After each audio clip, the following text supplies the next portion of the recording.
Hello, class. It is nice to finally get to put some faces with names. My name is Derek Watkins, and I will be giving you a presentation on Jean Piaget. Jean Piaget was a Swiss psychologist whose developmental theories have been widely discussed in both psychology and educational fields. To learn, Piaget stressed a holistic approach. A child constructs understanding through many channels: reading, listening, exploring, and experiencing his or her environment. His ideas of cognition in children changed how research is conducted, curriculum is planned, preschool programs operate, and other areas of psychology and education today. Piaget grew up near Lake Neuchâtel in a quiet region of French Switzerland known for its wines and watches. His father was a professor of medieval studies and his mother a strict Calvinist. He was a child prodigy who soon became interested in the scientific study of nature. At age 10, his observations led to questions that could only be answered by access to the university library. Piaget wrote and published a short note on the sighting of an albino sparrow in the hope that this would influence the librarian to stop treating him like a child. It worked. Piaget was launched on a path that would lead to his doctorate in zoology and a lifelong conviction that the way to understand anything is to understand how it evolves. After completing his PhD at 21, Piaget spent several months studying psychoanalysis at the University of Zurich. He was a promising student, and his contemporaries believed that he would eventually make important contributions to this field. However, an opportunity presented itself, and Piaget soon found himself working for Theodore Simon, co-author of the Binet-Simon Intelligence Scale. Simon placed him in Binet's laboratory and set him to work standardizing Sauer-Bert's reasoning test on Parisian children. Piaget thought that the standardizing task was dull and he never finished it. However, his clinical interactions with the children were not without interest. He began to notice that children of similar ages made similar types of mistakes, and it occurred to him that Simon, Binet, and Bert might be asking the wrong question.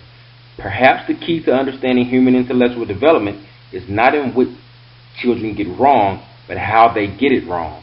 It was clear to Piaget that childish reasoning is not merely less accurate than adult reasoning. It is qualitatively different. From this point forward, Piaget dedicated himself to answering the question, how does knowledge grow? Back in Switzerland, Piaget began watching children play, recording their words and actions as their minds raced to find reasons for why things are the way they are. Piaget eventually became to believe that intelligence is a form of adaptation, wherein knowledge is constructed by each individual through the two complementary processes of assimilation and accommodation. He theorized that as children interact with their physical and social environments, they organize information into groups of interrelated ideas called schemes. When children encounter something new, they must either assimilate it into an existing scheme or create an entirely new scheme to deal with it. Piaget may be best known for his 4 stages of cognitive development model. He discovered that children think and reason differently at different periods in their lives. He believed that everyone passed through an invariant sequence of 4 qualitatively distinct stages. Invariant means that a person cannot skip stages or reorder them. Although every normal child passes through the stages in exactly the same order, there is some variability in the ages at which children attain each stage. The 4 stages are: number 1, sensory motor, from birth to 2 years of age. The mental structures are mainly concerned with the mastery of concrete objects. Number 2, pre-operational, 2 years to 7 years. The mastery of symbols take place. Number 3, concrete stage, from 7 years to 11 years. Children learn mastery of classes, relations, and numbers, and how to reason. Number 4, formal operation. This is where abstract thinking begins. It's from 11 years and up. The last stage deals with the mastery of thought. Although just about every teacher in training memorizes Piaget's 4 stages of childhood development: sensory motor, pre-operational, concrete, operational, and formal operational, the better part of Piaget's work is less well known, perhaps because schools of education regard it as too deep for teachers. Piaget never thought of himself as a child psychologist. His real interest was epistemology, the theory of knowledge, which, like physics, was considered a branch of philosophy until Piaget came along and made it a science.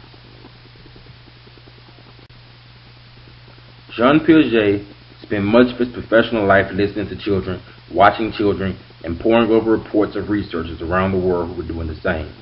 He found that children don't think like grown-ups. After thousands of interactions with young people, often barely old enough to talk, Piaget began to suspect that behind their cute and seemingly illogical utterances were thought processes that had their own kind of order and their own special logic. Einstein called it a discovery so simple that only a genius could have thought of it.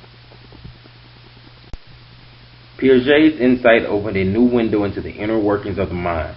By the end of a wide-ranging and remarkably prolific research career that spanned nearly 75 years, from his first scientific publication at age 10 to work still in progress when he died at 84, Piaget had developed several new fields of science: developmental psychology, cognitive theory, and what came to be called genetic epistemology.